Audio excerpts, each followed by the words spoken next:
राजा शांतनु एक दिन गंगा तट पर विचर रहे थे। नदी की धारा शांत थी, वातावरण पवित्र था और तभी उनकी दृष्टि एक दिव्य, शांत और अलौकिक स्त्री पर पड़ी।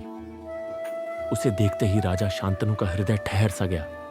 उन्हें पता नहीं था कि यह केवल एक मिलन नहीं, नियति का आरंभ था। राजा शांतनु ने उस दिव्य स्त्री से विवाह का निवेदन किया। गंगा ने शांत स्वर में कहा, मैं विवाह स्वीकार करती हूं, लेकिन एक शर्त पर। आप कभी भी मेरे किसी भी कार्य पर प्रश्न नहीं करेंगे। जिस दिन आपने मुझे रोका या मेरे कर्मों पर प्रश्न किया, मैं उसी क्षण आपको छोड़ दूंगी। राजा शांतनु ने बिना एक पल गंवाए उस शर्त को स्वीकार कर लिया। फिर दोनों का विवाह हुआ। कुछ समय तक उनका जीवन अत्यंत सुखमय रहा। हस्तिनापुर को अपनी रानी मिली और शांतनु को अपने हृदय की शांति। समय बीता और गंगा ने एक पुत्र को जन्म दिया। राजा शांतनु के लिए यह अत्यंत आनंद का क्षण था। लेकिन उसी रात गंगा उस नवजात को लेकर नदी की ओर बढ़ चली।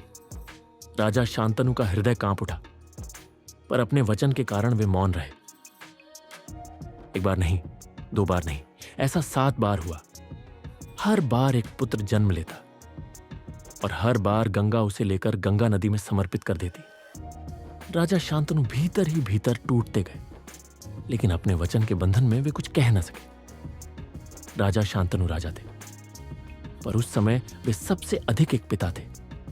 उनकी आंखों में प्रश्न थे, उनके हृदय में वेदना थी, लेकिन उनके होठों पर मौन बंधा हुआ था।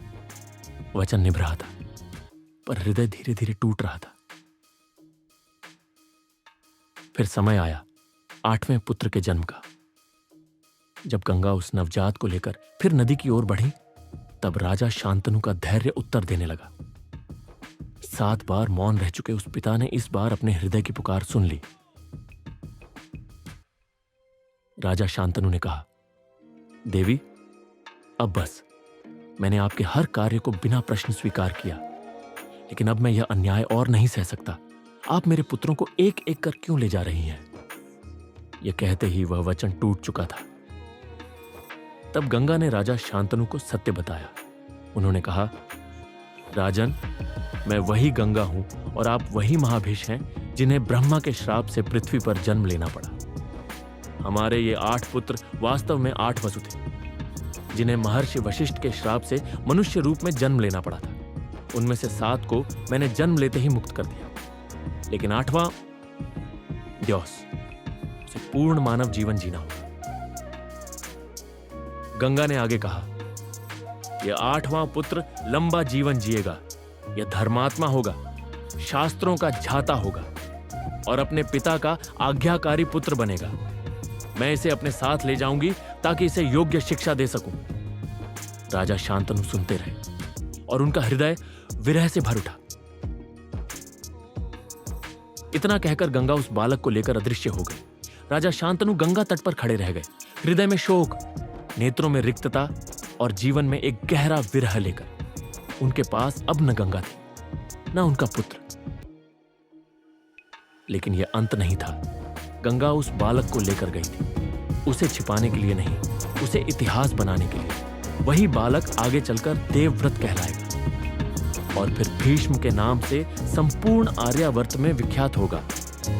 16 वर्षों बाद जब राजा शांतनु अपने पुत्र को फिर देखेंगे, तो वह अब शिशु नहीं होगा। वह होगा अद्भुत शौर्य, तेज और दिव्य शिक्षा से दीप्त एक युवा योद्धा। अगले भाग में पिता और पुत्र का वह मिलन, जो जितना गौरवपूर्ण होगा, उतना ही हृदय को छू लेने वाला भी। ये स्टोरीज अलग अलग कथाओं, सच्चे एक्सपीरियंसेस और भक्तों से जुड़ी हुई कहानियों से इंस्पायर्ड हैं। अगर आपको ऐसी एनिमेटेड स्टोरीज पसंद आती हैं तो वीडियो को लाइक, शेयर और चैनल को सब्सक्राइब जरूर कीजिए। चैनल एनिमेटेड स्टोरीज देखने को मिलेंगी।